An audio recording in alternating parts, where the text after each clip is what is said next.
Before we get to the video clip, progressives, as a political ideology, prioritize diplomacy over war for several reasons, reflecting their values and beliefs. Here's a detailed explanation of why and how progressives typically choose diplomacy over war. Progressives generally prioritize the pursuit of peace and conflict resolution through diplomatic means. They believe that war often leads to significant human suffering, loss of life, and destruction of infrastructure, and therefore seek to avoid it whenever possible. They advocate for nonviolent solutions to conflicts. Progressives emphasize the importance of international cooperation and multilateralism in resolving disputes and addressing global challenges. They believe in working through international organizations such as the United Nations, where diplomatic channels can be utilized to resolve conflicts through negotiation, mediation, and dialogue.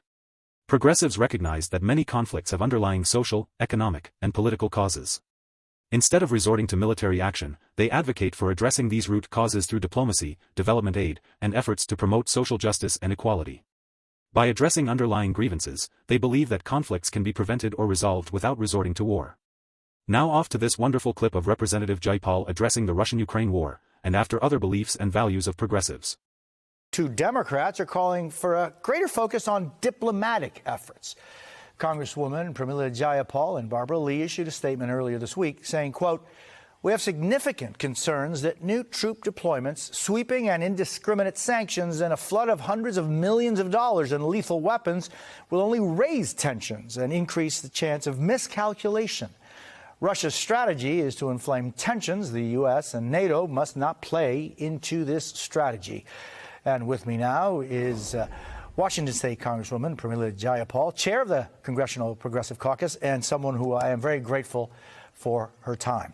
Congresswoman, why do you believe Biden's administration, the strategy is playing into Putin's hands? Well, Jose, first of all, it's always great to be with you and to see you. Thanks for having me on. Look, I don't think this was directed necessarily at the Biden administration. It was more directed at our fellow members of Congress to make sure that we do not play into escalating tensions. The most important focus right now is the engagement that the Biden administration is doing with our NATO allies. I understand that there may be a meeting of the UN Security Council coming up. I think these negotiations and discussions are the most important thing that the United States can do. If Congress then goes ahead and approves troop deployments and, huge arms sales and other such things, I think we stand to risk escalating the crisis.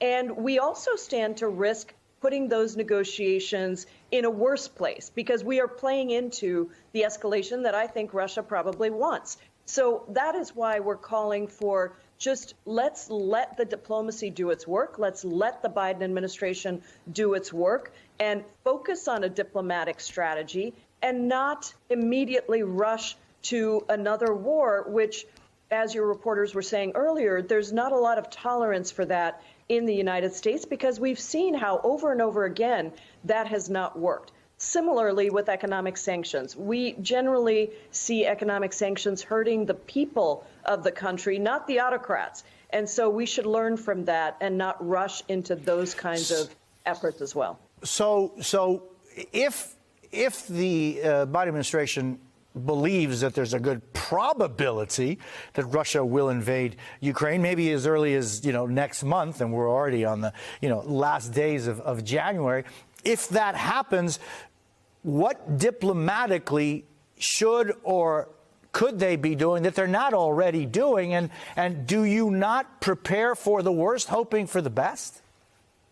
Well, I don't think you can prepare for sending troops into a region without really knowing that it's necessary or what the situation there is, or without building a diplomatic agreement around whether or not we should all escalate in that way. Congress can act very quickly in the case of actual necessity if we need to. But how do we make that decision right now when diplomatic negotiations are still ongoing? We don't want to get in the way of that, Jose, and I think that's what we're saying. We can always act quickly if we need to, but now is the time for diplomacy to play its role and for NATO for us to really work with our NATO allies and show leadership in negotiation. not in war, because military solution, as we saw with the war in Afghanistan and so many other wars, that is not the solution out of this conflict. And I think we need to let the process play out for much longer and see what is happening. Your reporters were just talking about how, it's not clear what Putin's goal here is. Let's let these negotiations play out, and let's be prepared and thinking about our next strategy, but not necessarily escalating by passing laws by passing legislation that clearly escalates in the crisis before we know what the situation is. Progressives are often deeply concerned about the humanitarian consequences of war, including civilian casualties, displacement, and human rights abuses. They prioritize the protection of civilian lives and advocate for diplomatic solutions that minimize harm to innocent people. Progressives are mindful of the significant economic costs of war, including the financial resources required for military operations, reconstruction efforts, and long-term veterans' care. They argue that resources could be better allocated to addressing domestic priorities such as healthcare, education, and infrastructure. Progressives believe in promoting democracy, human rights, and the rule of law around the world. While they recognize that authoritarian regimes and human rights abuses can be serious challenges, they generally believe that diplomatic engagement and dialogue are more effective than military intervention in promoting positive change and reform. Progressives emphasize the importance of achieving long-term stability and security in the international system. They argue that military interventions and wars often lead to unpredictable outcomes, exacerbate instability, and can create fertile ground for extremism and terrorism. Diplomatic solution, on the other hand, can help build trust, foster cooperation, and create conditions for lasting peace and security.